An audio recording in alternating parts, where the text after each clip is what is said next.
மரகத தமால மலர் மொட்டுகளை மொய்க்கின்ற பொன்னிற கருவண்டு போ மாதவன் மார்பினில் வாசம் புரிந்தங்கு மெய்சிலிர் பேற்றும் விழிகள் மரகத தமால மலர் மொட்டுகளை மொய்க்கின்ற பொன்னிற கருவண்டு போல்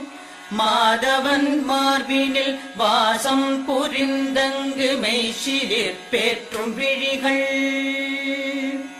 பரவும் பல்வடிவத்தின் செல்வ வளமாகிடும் திருமகளின் அழகு விழிகள்